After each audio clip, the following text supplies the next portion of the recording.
Oke. Apakah materinya nampak, teman-teman? Full screen atau ada 3 screen? 3 screen. 3 screen. Ada 3 screen. Oke, tunggu ya, switch dulu. Kalau begini? Full screen, Pak. Full screen, oke, sip. Oke, guys, selamat pagi semuanya. Kita akan mulai pertemuan kita. Materi hari ini bakalan kita bicarakan mengenai entrepreneurship leadership, attributes for economic growth. Jadi, sesuatu yang akan kalian dengar terus-menerus yang berkaitan sama entrepreneurship atau kewirausahaan itu adalah leadership. Oke, gaya kepemimpinan si entrepreneur atau si wirausaha itu. Jadi di dalam leadership itu sendiri bakalan ada yang nama atribut-atribut atau skill set tertentu yang bakalan digunakan bukan hanya untuk perkembangan si perusahaan atau si bisnis yang dijalankannya, atau dia menjadi seorang karyawan di dalam suatu kantor atau perusahaan, tapi juga untuk mengembangkan yang namanya economic growth. Oke, nah kenapa ini penting dan seperti yang pertemuan-pertemuan sebelumnya saya selalu katakan bahwasannya entrepreneurship tentunya bukan sekarang di zaman sekarang itu bukan hanya untuk menjadi seorang pebisnis saja, tapi bisa digunakan di dalam keseluruhan aspek hidup yang ada sekarang ini di muka bumi. Oke, makanya peranan daripada entrepreneurship leadership itu bakalan sangat besar sekali di dalam halnya kita menjadi seorang wirausaha atau menjadi seorang entrepreneur. Oke.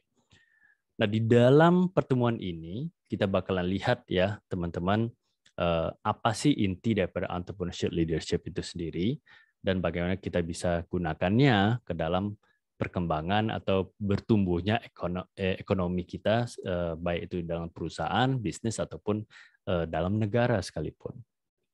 Nah, kembali lagi kita harus membahas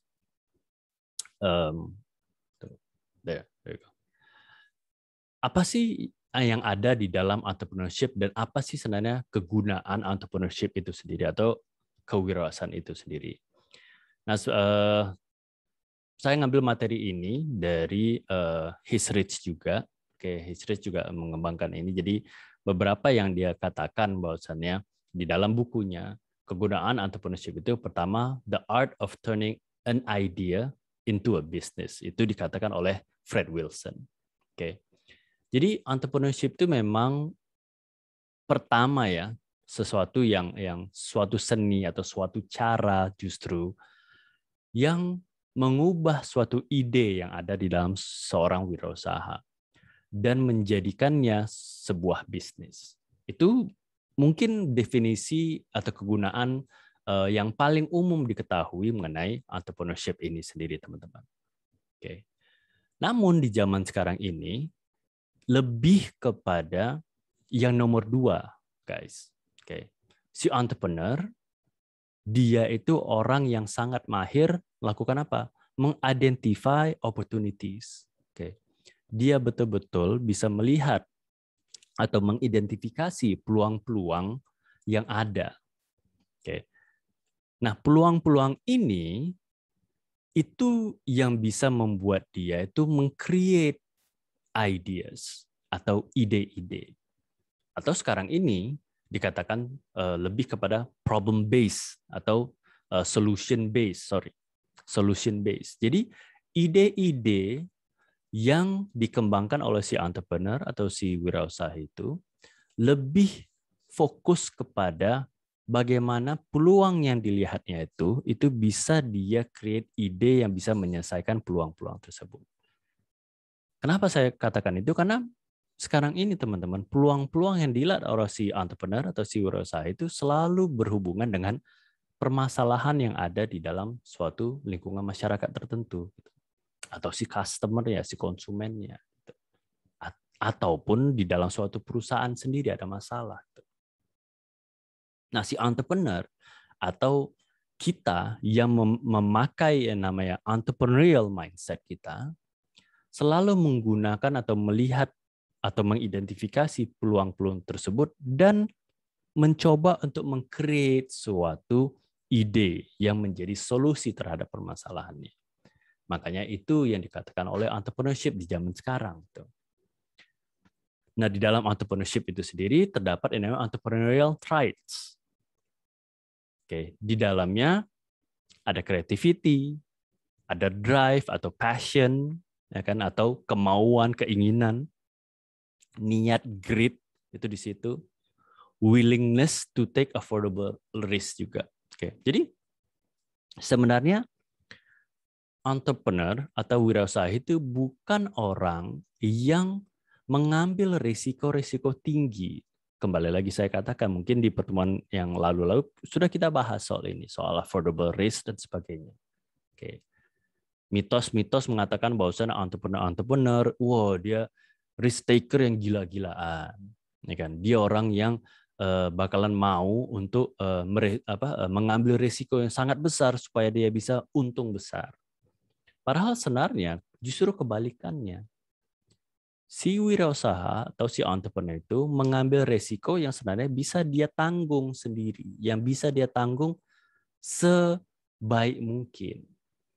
Bukan seolah-olah seperti seorang poker player yang kalau misalnya dia lihat kartunya dia mau coba, udahlah aku coba all in, ya kan. Semua dia taruhkan di dalam satu hand, misalnya. Nggak seperti itu si entrepreneur. Karena dia tahu begitu kalau misalnya itu gagal, kalau misalnya semua aku taruh, aku bakalan kehilangan segalanya. Si entrepreneur pikirnya bukan seperti itu. Si entrepreneur pikirnya, oke, aku punya sejumlah segini, dan itu yang bakalan aku mau untuk invest. Oke. Resikonya kalau misalnya itu gagal, aku nggak masalah. Gitu. Aku tetap akan hidup. Beda kan cara berpikirnya entrepreneur yang zaman sekarang dengan yang zaman dahulu, teman-teman. Oke. Nah, untuk itu juga gara-gara mindset yang memang dia kembangkan, gitu kan. Pola pikir yang dia coba kembangkan yang memang sangat berbeda, teman-teman, dari pola pikir kewirausahaan zaman dahulu. Atau mungkin kita bisa katakan bahwa zaman dahulu itu murni pebisnis doang. Dia memakai pola pikir business wise doang. Oke. Sekarang ini nggak bisa hanya memakai pola pikir pebisnis, tapi lebih kepada pola pikir entrepreneurial itu sendiri. Entrepreneurial mindset itu. Dan dari situ sebenarnya underpins economic growth and development. Yang sebenarnya membuat pengembangan ekonomi bertumbuh dan berkembang, teman-teman. Oke. Makanya kembali lagi saya katakan, entrepreneurship, guys, bukan hanya bisa dipakai untuk menjalankan suatu bisnis.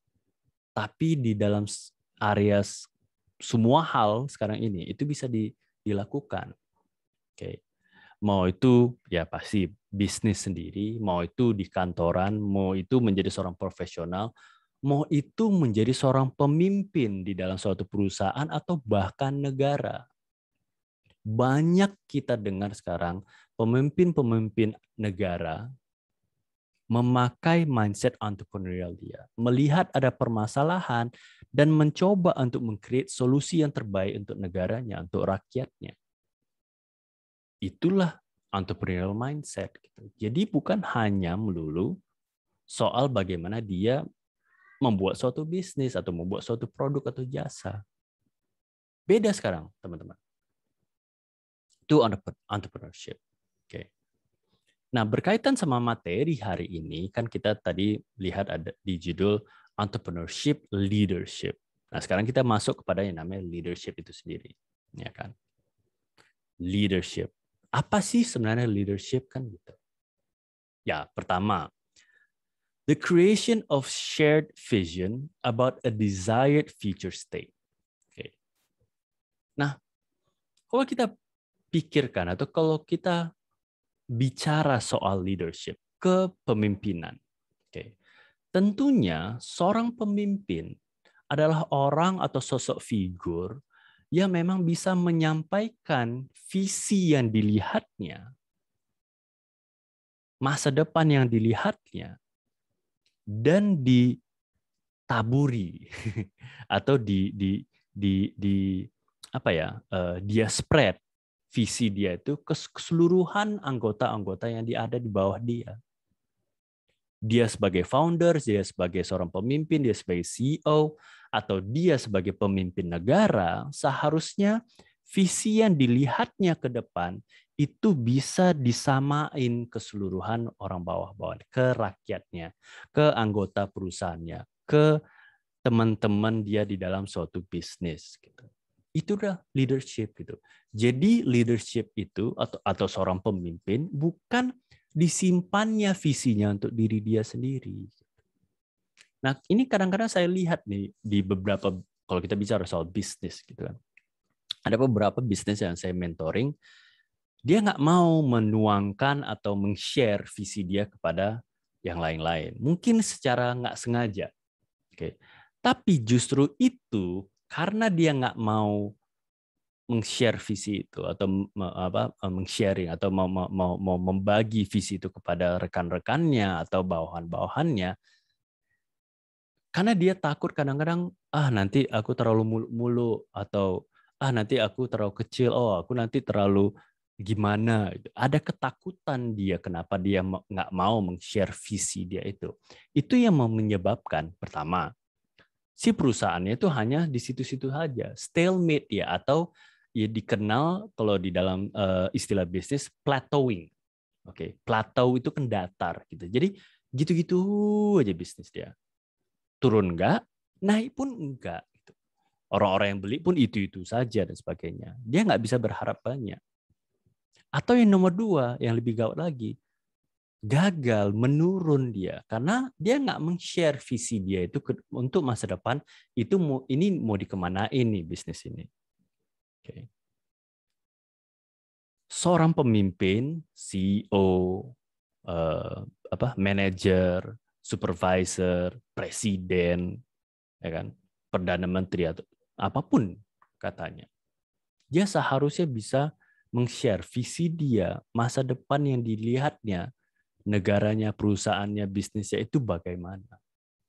Apakah bisnisnya nanti mau dikembangkannya untuk membuka cabang atau menjadi sebuah franchise atau bagaimana gitu. Setidaknya ada goals tertentu yang banyak yang bisa mereka pada akhirnya capai. Itulah pemimpin yang baik. Dia meng-share visi dia, visionnya dia itu dituangkan kepada orang-orang yang ada di bawahnya. Kenapa? Supaya ada camaraderie. Ada yang namanya kebersamaan itu sendiri. Okay. Karena leadership is all about influence, menginfluence orang-orang yang ada di bawah kita, supaya mereka juga setelah kita share visi visi kita, visi si pemimpin, mereka juga ikut berjuang untuk mencapai itu. Itulah pentingnya sharing vision. Itulah pentingnya bagaimana kita bisa membagikan visi-visi masa depan itu supaya semua sama-sama itu bisa mencapainya. Membantu bagaimana bisa mencapainya. Kalau kita nggak tahu apa visinya, ya tentunya dia cuek-cuek aja. Aku masuk kerja, apa yang disuruh aku lakukan, habis itu udah pulang. Nggak ada kebersamaan, nggak ada rasa kepemilikan itu di dalam bisnis, di dalam perusahaan, di dalam suatu negara. Nah, kalau misalnya bayangkan seorang presiden atau perdana menteri, dia bisa menginfluence rakyatnya untuk bersatu untuk mencapai suatu tujuan, itu luar biasa. Contohnya, misalnya Piala Dunia dulu pas Jepang Korea itu, Korea Selatan tuh luar biasa kompak pas saat Piala Dunia. Jepang dan Korea itu tahun berapa? Lupa saya. Luar biasa kompak. Sehingga sampai pada akhirnya rupanya Korea Selatan itu bisa berhasil lolos dari babak kualifikasi. Masuk ke, kalau nggak salah sampai ke babak semifinal. Itu luar biasa. Gara-gara apa? Gara-gara pemimpinnya meng-share visi dia dan rakyat yang di bawah dia itu percaya itu visinya itu bakalan luar biasa besar. Dan satu negara itu mendukung timnasnya Korea Selatan untuk bisa mendapatkan prestasi terbaiknya di dalam Piala Dunia. Tuh, kalian bisa Google itu luar biasa itulah influence-nya seorang leader, seorang pemimpin. Dia bisa menginfluence gitu. Leaders atau pemimpin inspire and influence subordinates, orang-orang yang di bawahnya. Oke. Dan cara dia menginfluence itu sebenarnya pada akhirnya itu si orang-orang yang di bawah itu, anggota-anggotanya itu, rakyatnya itu, manajer-manajernya itu yang di bawah dia itu bukan secara terpaksa melaksanakannya, tapi willingly. Dia betul-betul mau untuk melakukan apa yang menjadi visi daripada si pemimpin, menjadi visi daripada si perusahaan, menjadi visi daripada si negara itu. Bayangkan guys, kalau misalnya kita satu negara, satu visi semuanya, kita bukan jadi negara berkembang lagi, teman-teman. Kita pasti akan menjadi negara maju. Negara ya maunya kan superpower kayak Amerika juga. Kenapa? Karena kita termasuk 4 terbesar di dunia kalau secara penduduk. Gitu. Sumber daya kita juga luar biasa banyak. Gitu. Kenapa kita masih saja sebagai negara yang berkembang? Karena kita masih belum satu visi, teman-teman. Belum semuanya menjadi satu. Seperti Korea Selatan di saat Piala Dunia kemarin. Luar biasa itu. Leaders are there to serve. Nah, ini juga harus kalian ketahui, teman-teman. Menjadi seorang pemimpin bukan kalian menjadi seorang bos, ya kan? Kerjanya itu hanya nyuruh-nyuruh aja. Kau melakukan itu, kau lakukan itu. Bukan. Leaders are there to serve. Dia memang untuk melayani. Gitu. Melayani siapa? Orang yang punya masalah. Oleh orang yang memang mendapatkan suatu kesusahan. Orang yang masih belum mengetahui gitu. Jadi kalau misalnya ada orang yang masih belum satu visi dengan si pemimpinnya, bukan si bawahannya itu yang harus terpaksa dia mengikuti visi dari pemimpin. Bukan. Tapi si pemimpinlah yang mempunyai tugas untuk meyakinkan orang di bawahnya, harusnya begini teman. Harusnya begini guys. Harusnya kita seperti ini, rakyatku. Itu guna dia sebagai pemimpin. Okay. Leaders are there to serve, bukan untuk ngebosi orang-orang. Gitu. Their influence extend beyond their lifetime. Karena pada akhirnya, teman-teman, seorang leader itu yang sukses adalah seorang leader yang meninggalkan yang namanya legacy. Okay. Yang meninggalkan suatu stamp di dalam sejarah yang orang akan kenal. Contoh, misalnya Soekarno. Stamp dia apa? Proklamator kita bersama dengan Bung Hatta. Satu visi pada waktu itu rakyat Indonesia untuk sama-sama ingin merdeka. Dan itu terjadi di 1945. Legacy kan yang ditinggalkannya. Siapa rakyat Indonesia yang tidak kenal sama Soekarno? Kalau ada yang bilang, tahu saya Pak, berarti dia bukan orang Indonesia. Dia bukan rakyat Indonesia. Ya kan? Bayangkan Julius Caesar, King Richard, kan? Siapa lagi? Genghis Khan, ya kan? Alexander the Great. Semuanya orang-orang pemimpin hebat yang meninggalkan legasi-legasinya.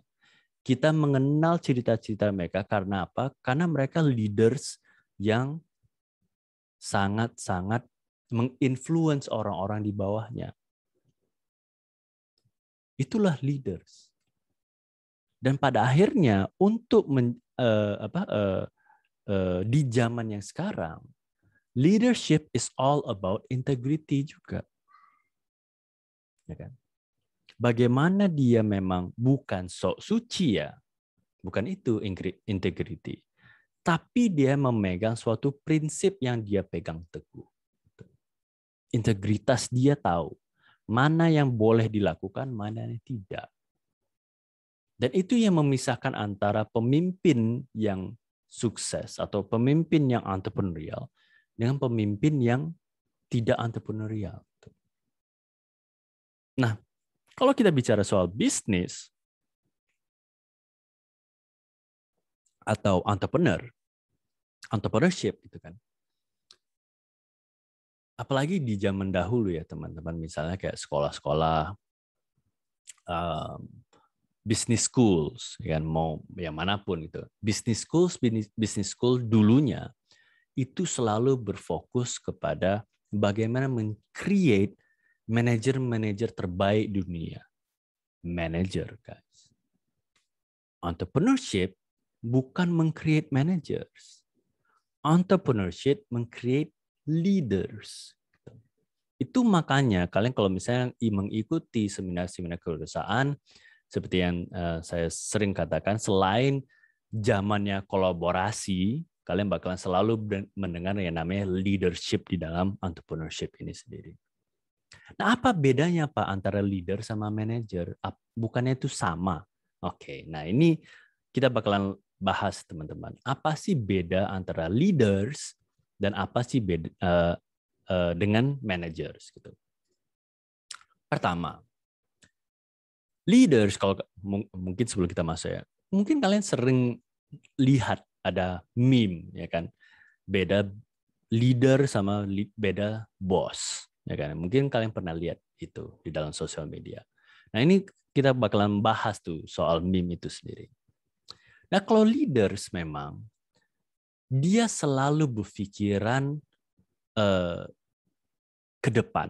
Dalam hal apa? Dalam hal dia selalu meng-create ide-ide yang diharapkannya bakalan menjadi solusi terhadap permasalahan si konsumernya atau si customernya atau si rakyatnya.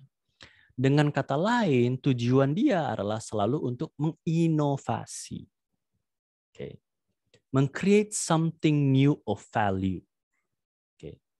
Mungkin nggak benar-benar baru, tapi menjadi adjustment daripada produk atau jasa yang sebelumnya atau cara yang sebelumnya. Oke. Beda sekali dengan si manajer yang dia sifatnya administrator.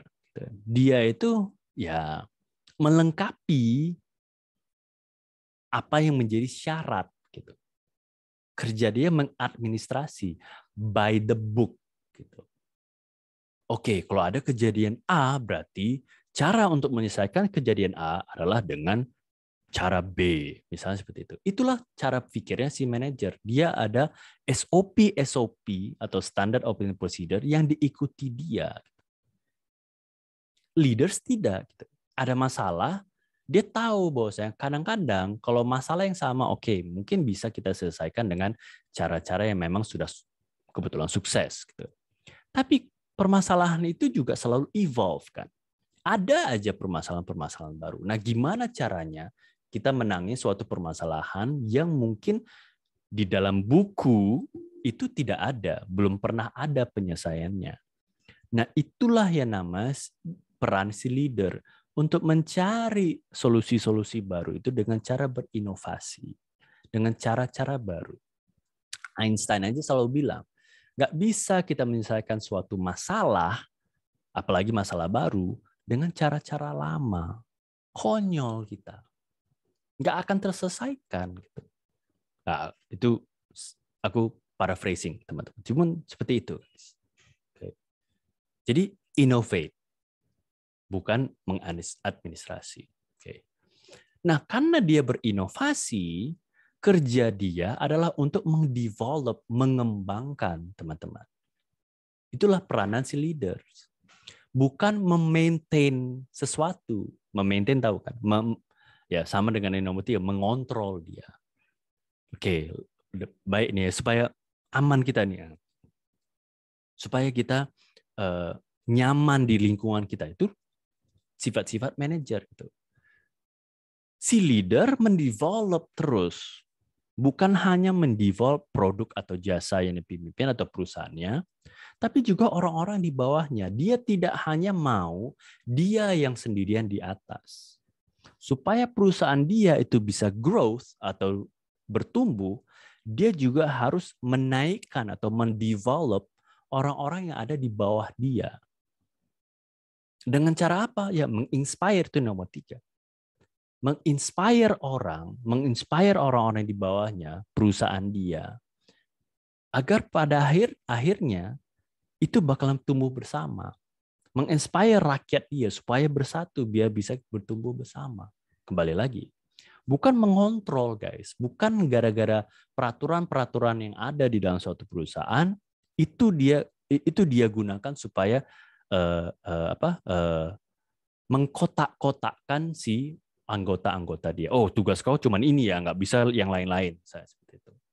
Nggak, si leader itu bakalan melihat potensi dari setiap orang yang ada di bawah dia. Menginspire orang-orang tersebut untuk bertumbuh bersama.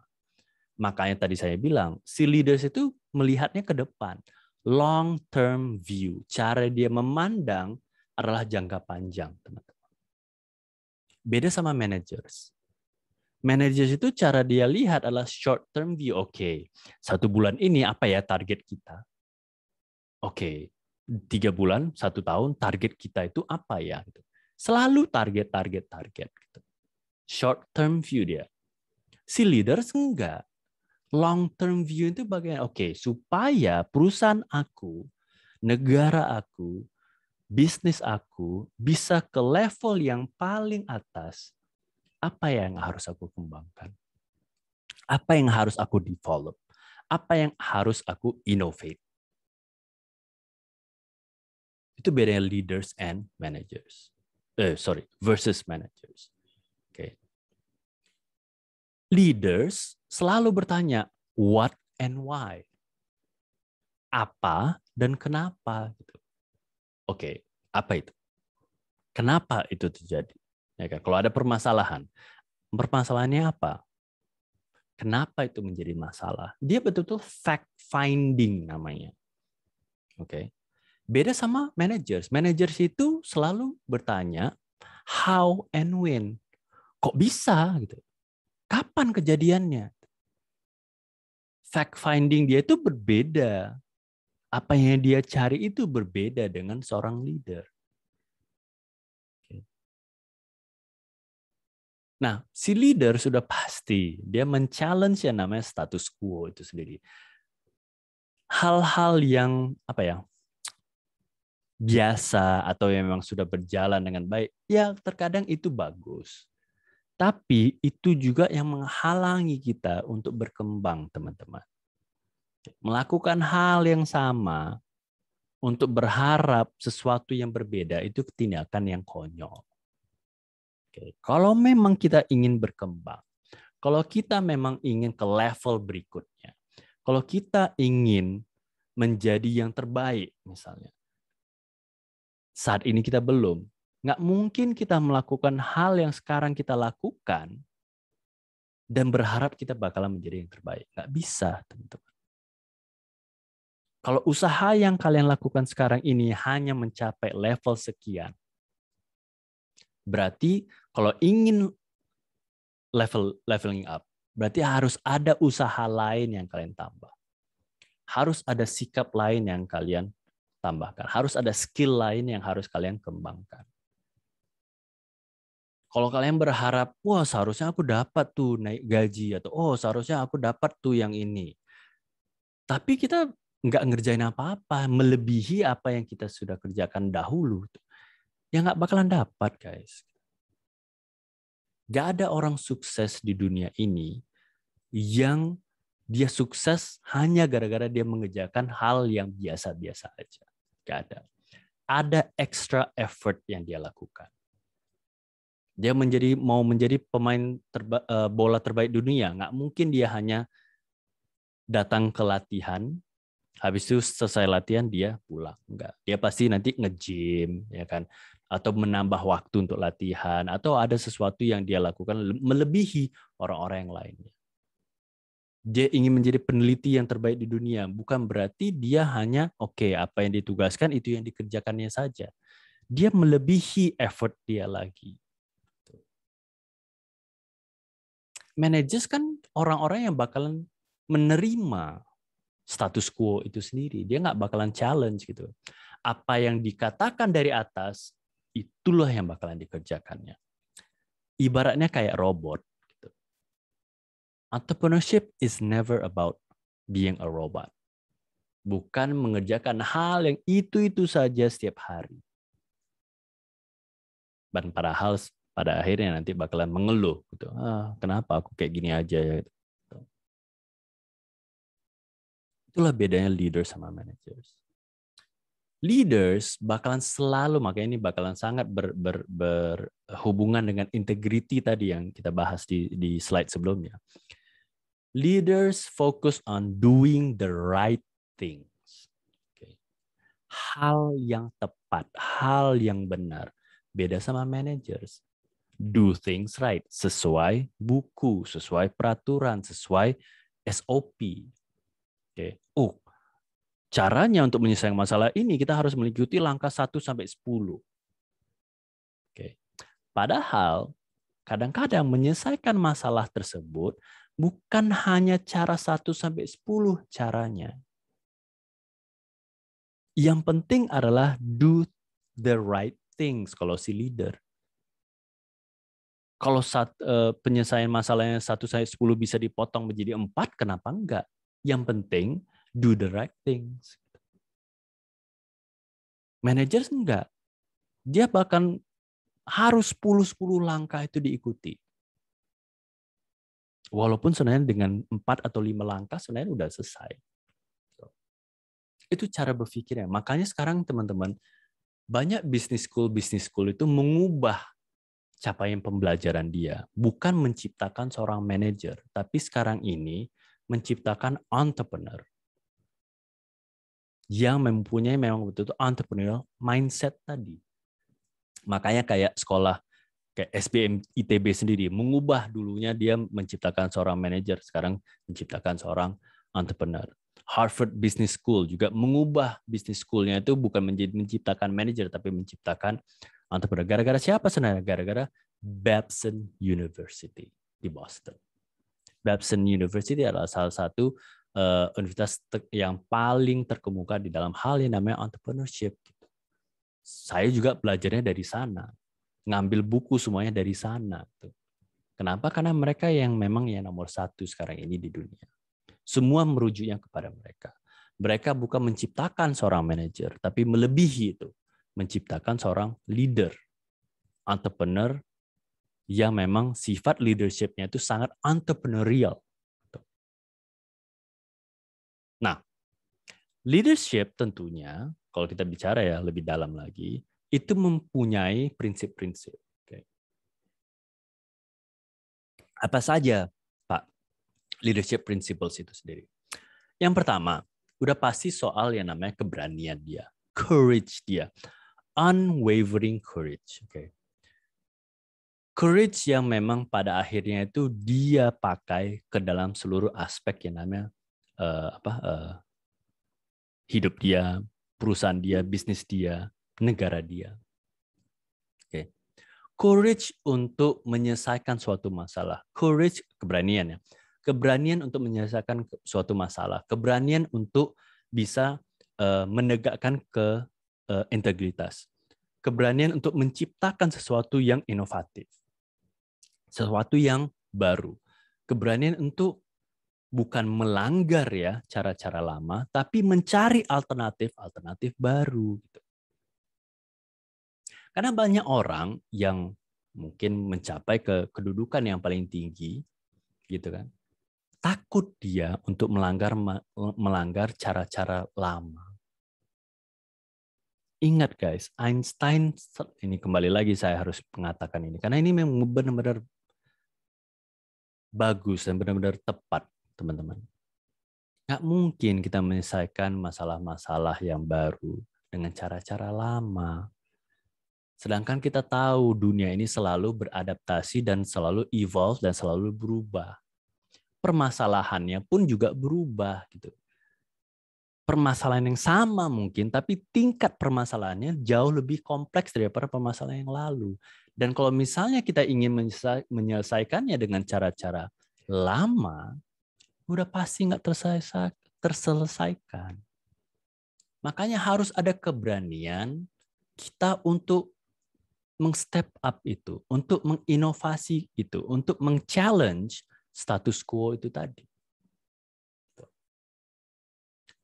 Terus leadership principles go on learning. Di sini adalah pembelajaran yang tidak putus, teman-teman. Oke. Nggak ada seorang leader yang sukses di dunia ini dari zaman dahulu sampai sekarang itu yang berhenti belajar. Tidak ada.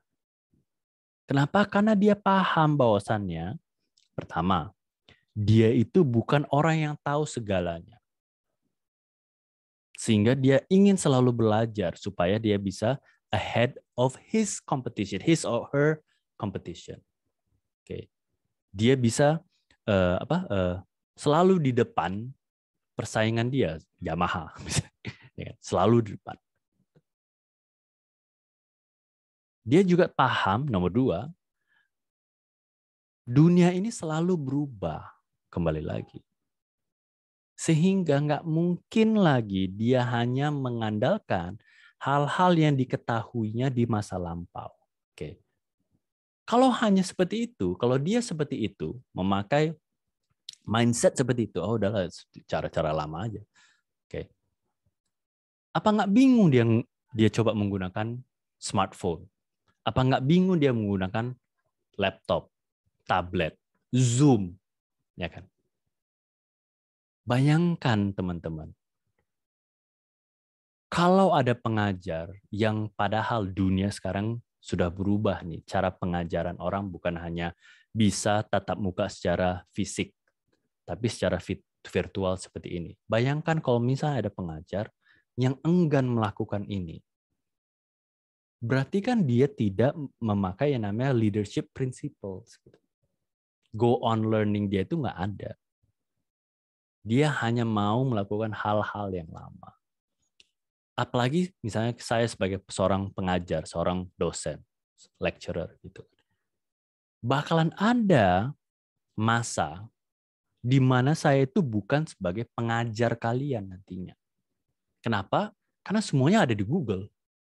Misalnya nih, video yang saya rekam sekarang ini, itu kan nanti saya post misalnya di YouTube.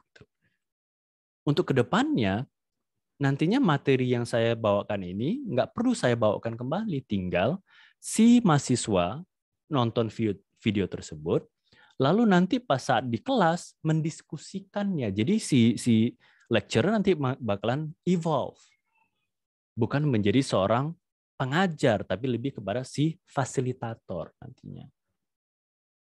Trennya menuju ke sana nanti teman-teman. Kalau misalnya nggak saya ikuti perkembangan zaman, apa yang terjadi? Saya musnah. Saya nggak ada lagi. Nggak ada lagi yang namanya dosen. Teknologi sudah mengambil di situ. Lalu prinsip-prinsip apa lagi yang bakalan harus dipunyai seorang leader? Ya, kayak yang tadi yang pertama. Visi yang jelas. Objektif tujuan yang jelas. Yang clear. Gitu kan. Nggak bertele-tele. Nggak ngomong putar-putar dulu di entah kemana-mana untuk ingin mencapaikan tujuannya, tapi pada akhirnya pun tujuannya pun nggak jelas. Banyak orang guys yang seperti itu, banyak cakap, ya kan? Itu yang sering kalau misalnya peribahasa ini kadang-kadang peribahasa ini di sini muncul. Oh itu rupanya maksud peribahasa dia. Tong kosong nyaring bunyinya itu tadi. Ada orang yang nganggap dia itu seorang pemimpin, tapi di saat dia menyampaikan sesuatu, misalnya, belibet. Ya kan? Mutar-mutar entah kemana-mana. Dari Medan ke Deli Serdang dulu, dia ke Binjai, ke Tebing, ke Sibolga, balik lagi dia ke Aceh, habis itu mau balik ke Medan. Rupanya pas balik ke Medan nggak jelas di mana. Sebenarnya yang ditanya, Pak, gimana caranya dari Jalan Setiabudi ke kampus USU? Tapi dia harus panjang lebar. Oh, kalian harus ini ribet. Oke. Jadi seharusnya mempunyai vision and clear objectives. Nomor 4, udah pasti, teman-teman. Prinsip yang harus memang dipegang teguh sekarang ini, integrity. Oke. Lalu ini yang paling saya sukai, teman-teman. Yang sebenarnya lumayan hilang kalau saya lihat di beberapa pemimpin-pemimpin, bukan hanya pemimpin negara dan sebagainya, tapi pemimpin bisnis juga, yang namanya lead by example. Oke. Bayangkan ya, teman-teman. Dulu ya, kalau zaman-zaman perang, kalau kalian suka sejarah atau lihat-lihat film-film perang dulu, misalnya kayak Troy, ya kan, yang Brad Pitt. Si pemimpin itu adalah orang di depan, ya kan. Dia itu orang yang nge-lead by example. Achilles, Brad Pitt di dalam filmnya Troy, ya kan? Dia bukan suruh anggota dia untuk nyerang dulu, enggak. Di depan dia, ayo guys kita serang, aku di depan, kalian ngikuti aku ya. Itu lead by example. Wah Pak, berarti nanti kalau perang harus kayak, bukan itu apa ya, pengungkapan. Sekarang ini, misalnya kita seorang pemimpin di dalam bisnis, atau pemimpin dalam kelompok, atau pemimpin di dalam tim kalian, apapun itu. Lead by example, kasih contoh gitu, supaya orang lain mengikuti gitu. Itu sifat leadership. Gitu.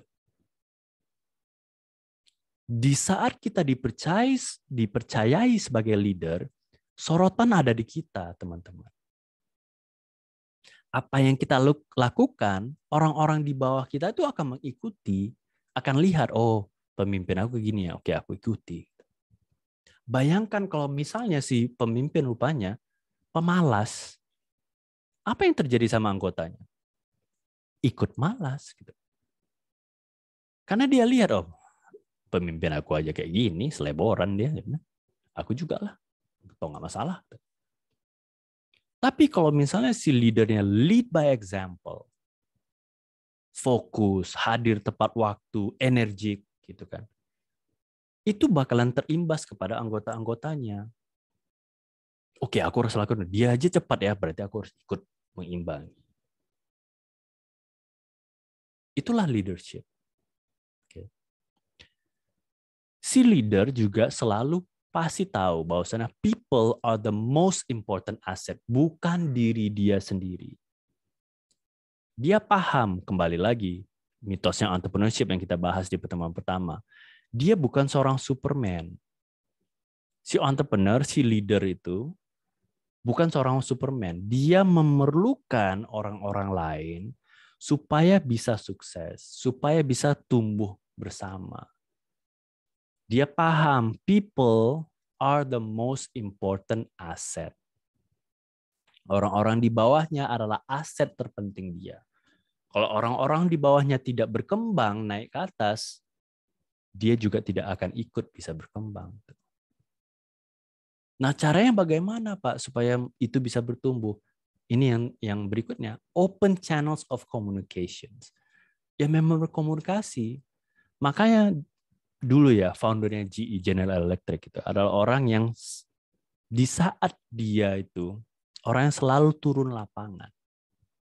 Dia ingin lihat orang-orang yang lagi membuat suatu lampu itu bagaimana. Ada permasalahan yang dia hadapi, apakah permasalahan keluarga atau permasalahan di pekerjaan dan sebagainya. Dia hadir kepada orang-orang yang di bawahnya karena dia peduli. Dan dia ingin men-open atau membuka yang namanya jalur komunikasi tersebut. Jadi bukan top down aja, tapi juga bottom up. Informasi yang ada di bawah dia terima, bukan melewati proses-proses yang ribet, tapi dia turun ke bawah. Itu leader yang sangat baik, guys. Yang perlu dicontoh. Karena dia devolve power. Dia bukan yang istilahnya, karena aku di atas, power semua kekuasaan di aku. Kalian Nah, kalian orang-orang di bawahku ini sering terjadi, teman-teman. Kalian tahu sendirilah di mana.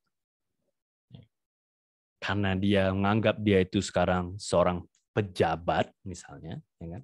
Atau seorang yang berkuasa, semena-mena dia menggunakan kekuasaan itu.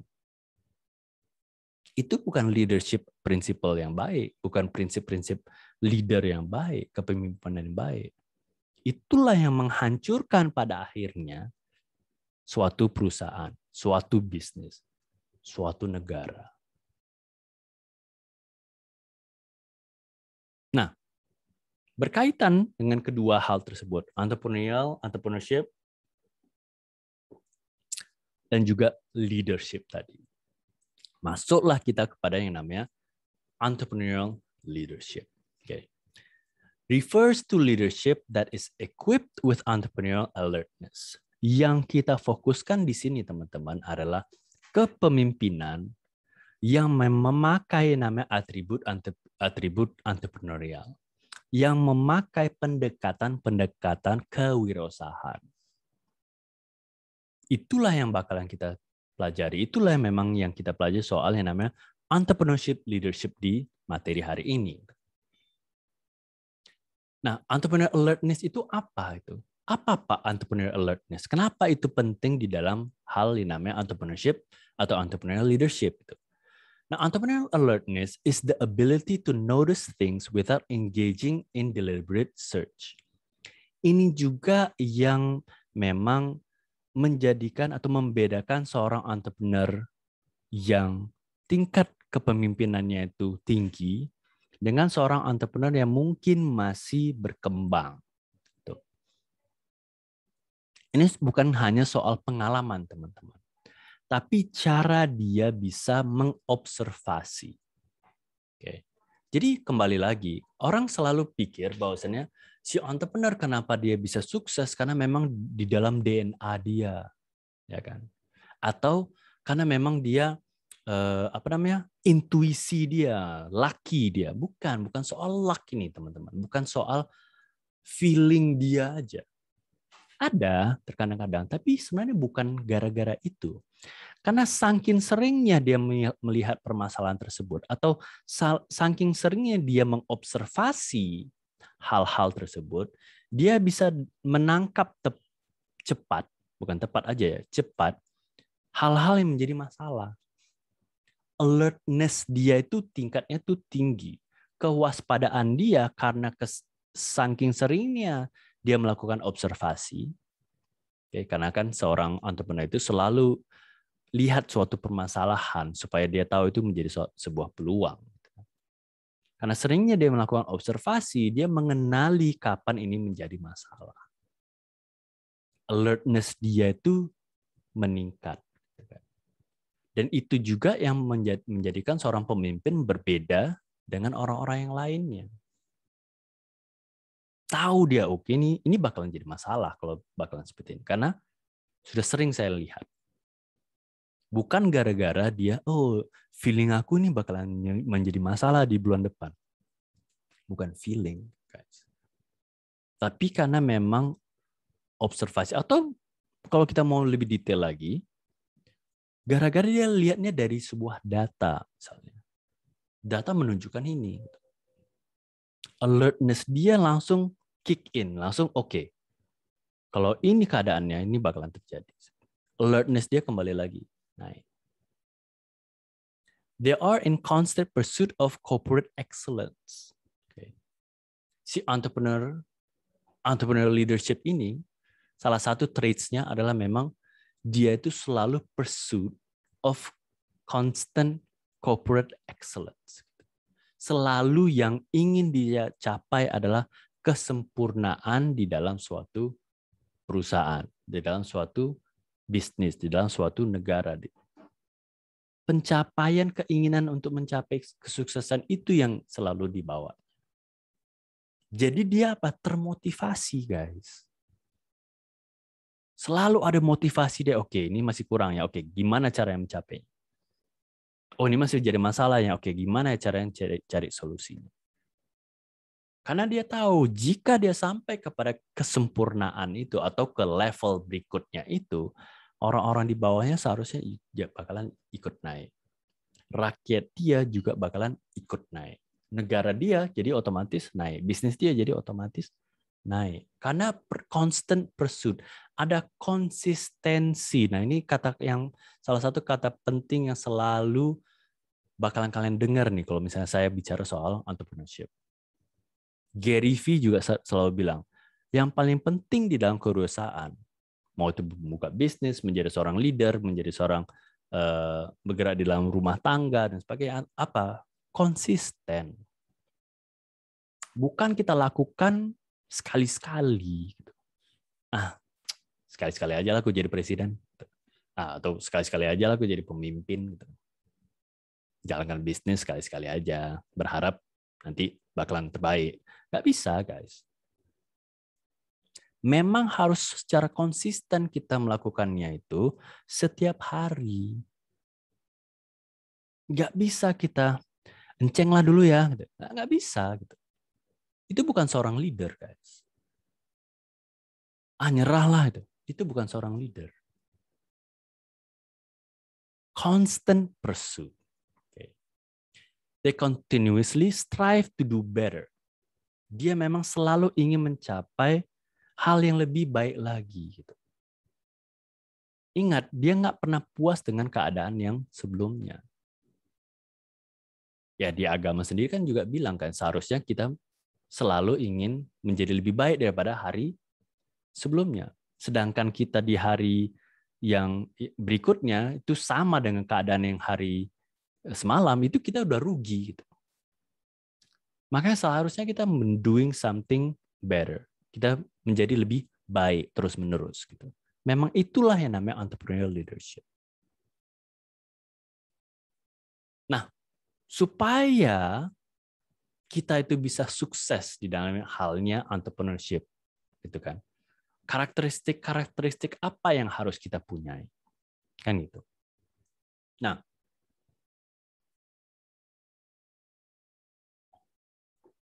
pertama, passion for the business atau passion for bukan hanya bisnisnya, company-nya, negaranya atau apapun gitu. Jadi kita katakan bisnis ini kepada hal yang lebih umum ya, teman-teman. Passion for something jadi. Mau itu bisnis, mau itu perusahaan, mau itu pekerjaan, mau itu secara profesional atau menjadi seorang pemimpin negara atau sesuatu di dalam rumah tangga atau apapun itu. Have to have passion. Lalu product or customer focus. Baru yang nomor 3, execution intelligence. Nah, ini yang terakhir ini sangat penting. Nah, ini kita bakalan bahas satu-satu bersama. Ya. Nah, yang pertama, passion for the business atau passion for something atau passion anything. Oke. Di saat kita mengerjakan sesuatu sebagai seorang entrepreneur, sebagai seorang leader yang mempunyai mindset entrepreneurial, dia harus mempunyai sebuah passion, sebuah drive, sebuah kemauan, sebuah keinginan, supaya dia itu pada akhirnya ada drive dia untuk menjadi lebih baik. Mainly driven by the desire to make a difference in people's lives. Entrepreneurship di zaman sekarang, teman-teman, ini juga dikatakan oleh Mas Nadiem ya, menteri kita. Dia mengatakan bahwasannya seorang entrepreneur itu sekarang ini seharusnya memikirkan bagaimana membuat difference in people's life. Membuat perbedaan di dalam sebuah hidup manusia. Membantu, guys, memberikan solusi. Solusinya itu gara-gara apa? Gara-gara ada permasalahan. Si entrepreneur melihat suatu permasalahan bisa menjadi suatu opportunity, ya kan? Peluang. Nah, si entrepreneur pada akhirnya meng-create solusi. Dan di saat solusi tersebut itu bisa diterima oleh si customer, oleh si people, si rakyatnya. Berarti dia making a difference. Berarti dia tuh melakukan atau memberikan impact perubahan di dalam dunia atau kehidupan si customer-nya.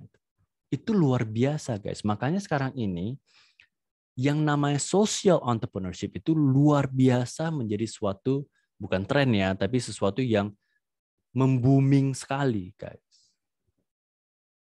Kenapa? Karena entrepreneurship sekarang ini bukan kaitannya untuk mencari duit sebesar-besarnya, bukan. Itu nanti, guys. Ada, nggak bisa kita pungkiri, memang duit itu ada pengaruhnya.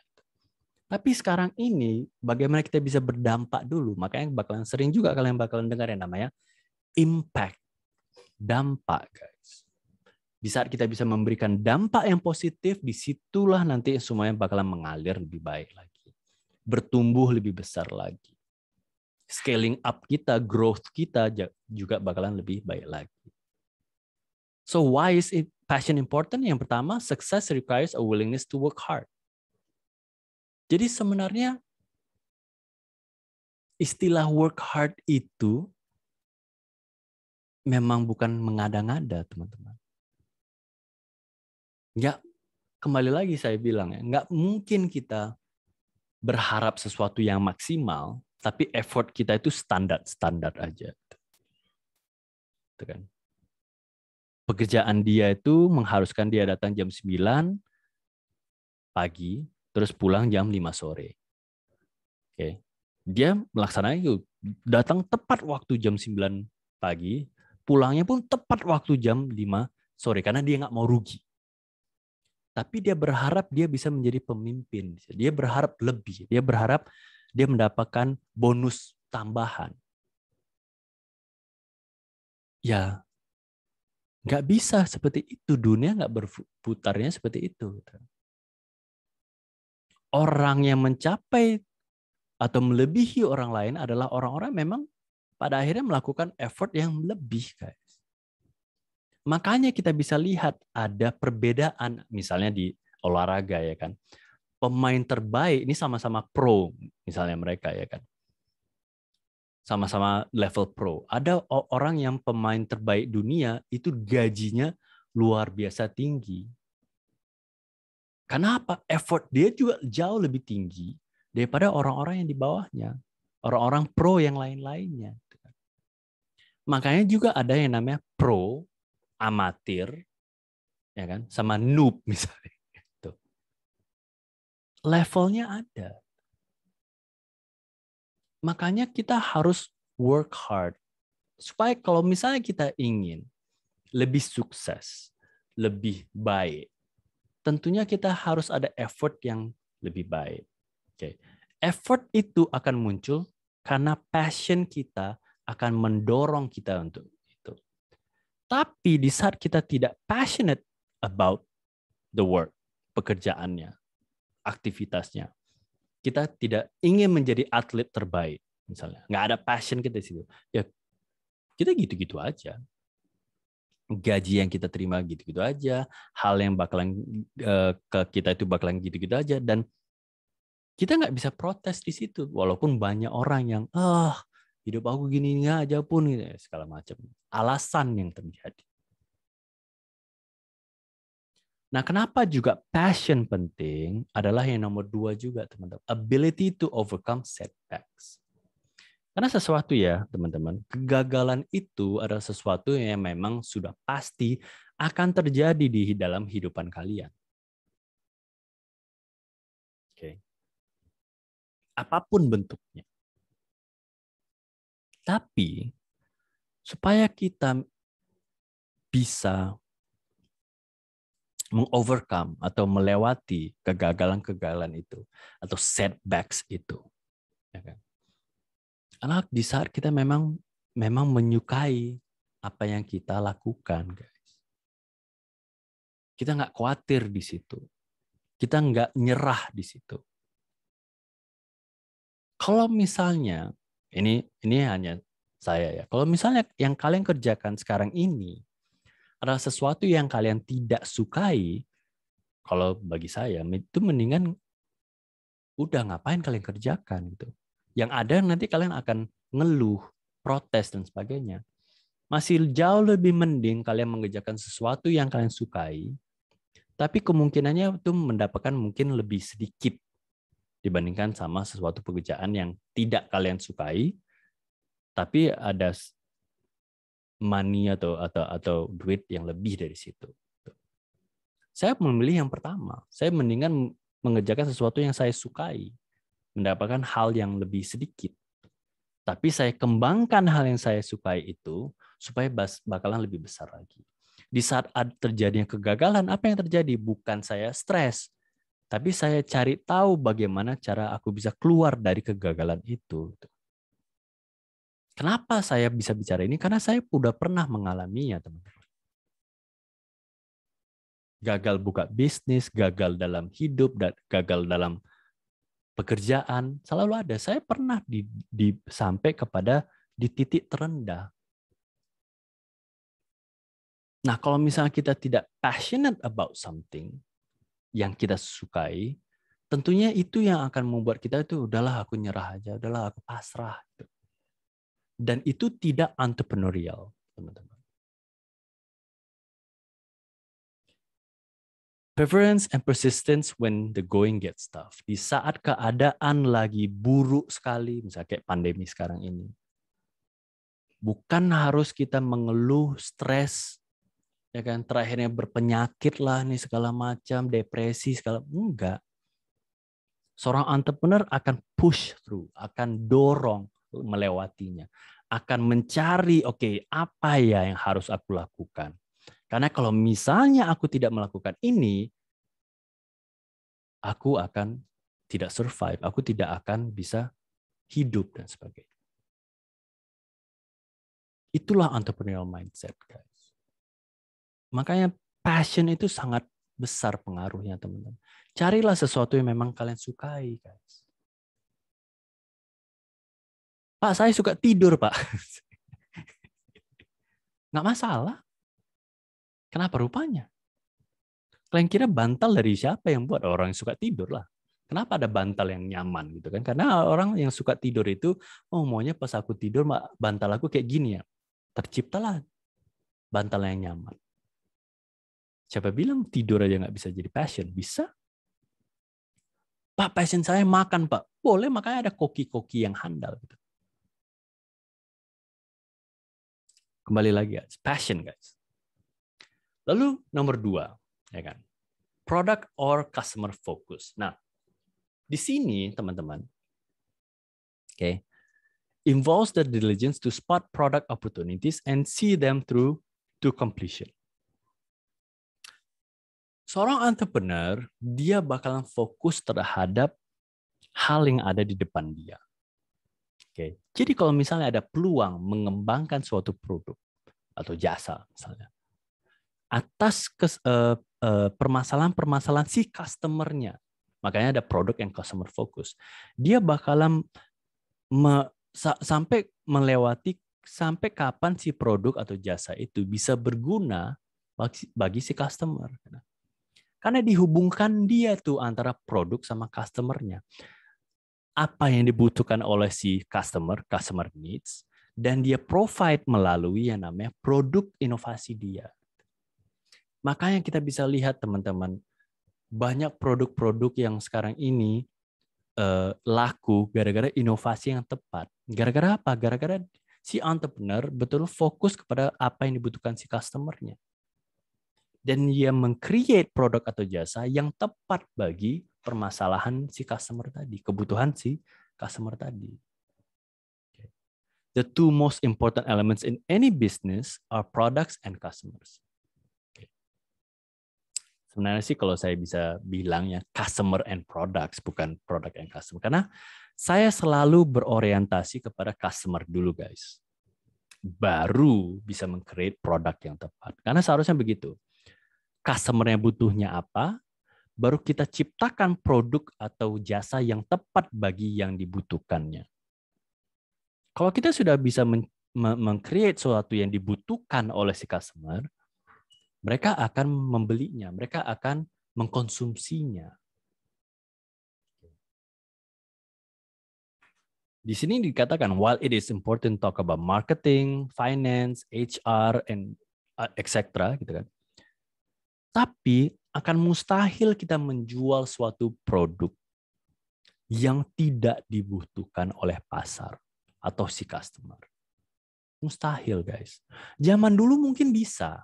Kenapa? Karena kompetitor itu nggak banyak. Mungkin dia satu-satunya yang memproduksi. Dulu kayak Henry Ford, di saat dia pertama sekali menciptakan mobil, apapun mobil yang diciptakan ya semua orang akan beli. Kenapa? Karena nggak ada pesaing. Nggak ada orang yang menawarkan hal yang berbeda. Sekarang, kopi aja di setiap mungkin belokan di Medan ini ada coffee shop. Luar biasa pilihan kopi yang bisa kita dapatkan. Nah, gimana caranya supaya kopi kita laku? Kan itu pertanyaannya. Makanya kita harus fokus, oke, customer aku siapa ya? Oh, si A. Si A ini dia butuh kopi yang seperti apa? Oh, dia rupanya perlu kopi yang pahit. Dia nggak mau pakai gula. Tapi jangan kafeinnya tinggi. Oh, mungkin decaf. Misalnya seperti itu. Di saat kita bisa menyediakan itu, dia akan datang ke kita dan membeli atau mengkonsumsi produk kita. Itulah yang namanya produk customer focus, atau saya suka bilangnya customer and product focus. Lalu yang nomor 3, nah ini penting sekali dan ini sering sekali dilupakan oleh wirausaha atau entrepreneur. Di saat dia tahu permasalahannya apa, di saat dia tahu, oke, peluangnya, oh ada nih peluang yang bagus nih, gitu kan. Terus dia meng-create suatu ide, luar biasa sekali memang idenya, keren, kreatif, kesempatan untuk besarnya itu ada gitu kan, dan sudah tepat dan memiliki kesukaan atau memang dibutuhkan oleh si customer dia. Tinggal selangkah lagi. Tapi tiba-tiba dia bilang, nanti aja lah. Sempatnya itu nanti. Mengeksekusinya inilah yang sering dilupakan oleh entrepreneur. Dan itulah yang membedakan orang-orang seperti Jeff Bezos, Elon Musk, Bill Gates, Steve Jobs, Richard Branson, Nadiem, William Tanuwijaya. Memisahkan antara mereka dengan orang-orang yang dulu aku punya ide seperti itu. Wah, ide aku diambil. Aku bisa buat kayak gitu juga. Sering kan? Kenapa? Mereka mengeksekusikannya. Mereka bertindak atas solusi mereka. Ide mereka. Bukan ngomong doang. Karena banyak orang yang hanya ngomong aja, guys. Banyak sekali. Nah, aku bisa buat kayak gini deh. Oke, buat itu. Nantilah, tenang aja kalian. Ya kan? Banyak guys yang kayak gitu. Tapi si entrepreneur yang sukses itu dia nggak banyak cakap. Dia bakal oke, ini solusinya. Oke, ini ada permasalahan, ini solusinya, ini ide aku. Yuk kita laksanakan. Plap plap plap plap plap, dah selesai. Wah, gagal. Oke. Evaluasi. Apa yang terjadi? Oh, ini gagal, ini kurang ini. Oke, kita perbaiki. Eksekusi lagi, tawarkan lagi. Sampai pada akhirnya dia tahu, oke, si customer aku dengan kebutuhan ini, di saat aku tawarkan mereka sudah mau. Itulah yang namanya execution intelligence. Bukan ngomong doang. Itu. Action itu perlu, teman-teman. Oke, bukan hanya di atas kertas, bukan hanya di saat kita mengatakan kita akan melakukannya, tapi tidak pernah. Nah, 3 hal itu, teman-teman, yang menjadikan kita bisa sukses dalam namanya entrepreneurship leadership. Nah, berikutnya kita bakalan lihat entrepreneurship attributes. Apa-apa saja. Karena di entrepreneurship attributes ini, dia betul-betul adalah personal characteristics that makes some people better at recognizing business opportunities than others. Inilah yang memang menjadikan orang-orang berbeda dengan orang-orang yang lain. Si entrepreneur berbeda dengan orang-orang lain. Kenapa si entrepreneur itu bisa menangkap suatu peluang lebih cepat dibandingkan sama orang-orang yang lainnya. Nah, untuk itu kita harus tahu dulu apa sih arti daripada opportunity atau peluang itu sendiri, ya kan? Kalau secara teori, a favorable set of circumstances that create the need for a new product. Oke. Jadi kalau secara definisi, teman-teman, peluang itu adalah suatu keadaan di mana lahir suatu kebutuhan akan suatu produk, jasa, atau justru sebuah bisnis dan sebagainya. Itulah nama peluang. Nah, opportunity recognition adalah proses di mana kita bisa melihat ada suatu peluang menciptakan sesuatu yang baru, suatu inovasi yang baru, mau itu produk, service, bisnis, ataupun yang lainnya. Oke. Satu hal yang lainnya berkaitan sama opportunity recognition adalah peluang kita mendapatkan yang namanya profit, pendapatan. Dan itu nggak mustahil, itu nggak sesuatu yang bisa kita lupakan, guys. Jadi sama halnya dengan social entrepreneurship. Social entrepreneurship itu bukan proyek thank you, guys. Bukan seperti CSR atau corporate social responsibility, bukan. Kita membantu permasalahan yang ada di dalam masyarakat, tapi meng-create itu supaya itu bisa berjalan dengan baik, ya pasti harus ada pendapatan supaya kita bisa mengembangkannya jauh lebih baik lagi. Profit. Gitu. Nah, apa saja atribut itu? Yang pertama, udah pasti satu soal experience, prior experience, gitu kan. Kejadian-kejadian masa lampau, gitu kan. Pengalaman-pengalaman masa lampau.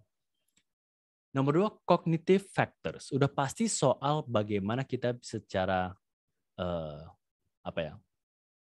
knowledge yang ada, kita bisa kembangkan di dalam otak kita sehingga kita bisa menciptakan yang namanya faktor kognitif. Otak kita bisa cepat menangkap, oke, itu suatu permasalahan, aku bisa meng-create solusinya. Okay. Itu bakal berkaitan bukan soal pengalaman, guys, tapi lebih kepada knowledge. Makanya penting. Belajar itu penting, guys. Sekolah itu tetap penting. Walaupun kadang-kadang kita lihat motivator terkenal di Indonesia, Medan, atau dimanapun bilang, nggak butuh sekolah gitu. Aku juga bisa sukses karena aku nggak sekolah. Bullshit. Knowledge is still important. Itulah yang mendorong yang namanya cognitive factors. Oke. Nomor 3, tentunya social networks. Kenapa juga di entrepreneurship selalu bilang, ayo kembangkan networking kalian. Oke. Selain memang kita adalah makhluk sosial yang bakalan sangat dependen kepada orang-orang yang lain-lainnya, zaman sekarang itu zaman kolaborasi. Ya kan? Di zaman di mana kita bisa mengembangkan atau menggabungkan suatu ide dengan ide lainnya menjadi suatu ide yang lebih keren lagi. Dan itu yang mendorong yang nomor 4, soal creativity. Itulah atribut-atribut. Oke. Nah, satu-satu. Prior experience seperti yang tadi saya bilang. Research on entrepreneurship has found that prior experience in the industry helps entrepreneurs recognize business opportunities. Okay. Jadi pengalaman, guys, itu tetap menjadi faktor terpenting kenapa dia bisa melihat suatu peluang lebih baik daripada orang-orang yang lainnya. Jadi misalnya nih, ada bisnis kafe kopi yang sudah lama. Terus ada seorang pemain baru mau masuk ke pasar kopi itu sendiri. Nah, si yang pemain lama ini, dia pasti mempunyai pengalaman yang jauh lebih banyak, guys. Seharusnya dia bisa mengembangkan atau menggunakan prior experience itu, pengalaman masa lalu dia itu untuk bisa lebih unggul dibandingkan sama orang-orang baru. Ada disadvantage si orang-orang baru ini karena dia belum berpengalaman, gitu kan. Makanya itu suatu keadaan di mana memang itu harus dimanfaatkan oleh si entrepreneur. Jangan hanya soal intuisi atau feeling dia. Enggak, guys. Kenapa dia bisa meng-create sesuatu yang bagus? Karena memang pengalaman dia sudah mumpuni di situ. Lalu kayak tadi yang saya bilang soal cognitive factors itu, Bukan soal tiba-tiba kembali lagi, bukan intuisi, bukan sixth sense dia gitu kan. Dipikir memang selalu si entrepreneur itu memiliki hoki di dalam hal dia itu bisa mencium kesempatan-kesempatan atau peluang-peluang. Bukan, guys. Kenapa dia bisa meng-create suatu solusi? Kenapa dia bisa meng-create suatu inovasi terhadap suatu produk atau keadaan di mana ada kebutuhan di dalam suatu masyarakat atau customer dia? Karena memang dia mempunyai knowledge-nya. Dia mempunyai pengetahuan dia agar lebih baik, mengembangkannya jauh lebih baik. Makanya kan kita tadi udah bahas. Ongoing learning-nya seorang entrepreneur adalah salah satu sifat di mana itu bakal menjadikan dia menjadi lebih baik. Dia nggak hanya stagnan, dia nggak hanya cukup puas dengan apa yang diketahuinya sekarang. Dia tahu dunia akan selalu berubah, teknologi sekarang lebih berkembang. Kalau misalnya dia tidak beradaptasi di situ, dia akan mati. Dan itu bisa terjadi gara-gara apa? Knowledge. Makanya cognitive factors itu bakalan sangat penting. Lalu social network ya, tadi saya bilang. Ini menjadi suatu peran yang sangat penting bagi seorang entrepreneur. Karena dia itu bukan makhluk yang individual. Dia bakalan sangat bergantung sama orang-orang lain. Media massa sekarang ini lebih banyak memang selalu menciptakan seolah-olah si entrepreneur itu Superman ya kan. Elon Musk sendiri, Mark Zuckerberg sendiri, Steve Jobs dulu sendiri, Bill Gates dulu sendiri, Nadiem dulu sendiri. Enggak, guys. Dia nggak pernah sendirian. Di saat Nadiem melihat ada peluang atau permasalahan di mana ada miss nih antara si tukang ojek dengan orang yang membutuhkan transportasi, kan dia bukan meng-create solusinya sendirinya. Di saat dia bergabung atau menceritakan ide dia dengan teman-teman dia yang lainnya, mereka menjadikan solusi yang jauh lebih keren. Makanya Gojek, kalau kita lihat, dia selalu evolve kan. Dari hanya transportasi, sekarang mengirimkan barang, sekarang GoFood ada, sekarang ada GoMasa, GoMart, GoGo, semuanya ada. Itu gara-gara apa? Gara-gara network yang dia kembangkan meng-create inovasi-inovasi yang berikutnya. Itu menariknya atau itulah istimewanya namanya social network. Networking kita. Kembali lagi saya harus katakan, zaman sekarang itu zaman kolaborasi, teman-teman. Bukan zamannya melulu berkompetisi. Persaingan antar merek pasti ada. Grab, Gojek, Uber, sekarang apa lah, Maxim, terus apa. Banyak. Tapi di saat orang bisa berkolaborasi, menggabungkan satu ide dengan ide yang lainnya, itulah yang menciptakan sesuatu yang bagus, sesuatu yang baru, sesuatu yang mungkin lebih inovatif. Disitulah perannya social network. Dan seperti yang tadi saya bilang, dan itu juga yang menumbuhkan yang namanya creativity. Menjadikan atau meng-create sesuatu yang baru, betul-betul yang berguna, useful idea, dan dia mengetahui bahwasannya di saat dia bisa betul-betul mengetahui apa sih yang menjadi peluang opportunity recognition, dia tahu bahwasannya itu memang part of the creative process. Jadi itulah sebenarnya pada akhirnya guys, kalau itu digabungkan semua, itulah sebenarnya meng-create seorang entrepreneur yang mempunyai sifat leadership yang tinggi. Itulah entrepreneurial leadership itu tadi, teman-teman. Jadi bukan menjadi seorang bos, bukan menjadi orang yang nyuruh-nyuruh aja kerjanya. Tapi dia lead by example. Dia memang pandai melihat peluang-peluang yang ada, permasalahan yang ada. Meng-create solusi dengan kreativitas dia. Persistent, konsisten. dan nggak mau menyerah di saat ada permasalahan yang terjadi. Itulah yang namanya entrepreneurial leadership. Dan itulah materi kita pada siang hari ini, guys. Nah, sebelum saya tutup,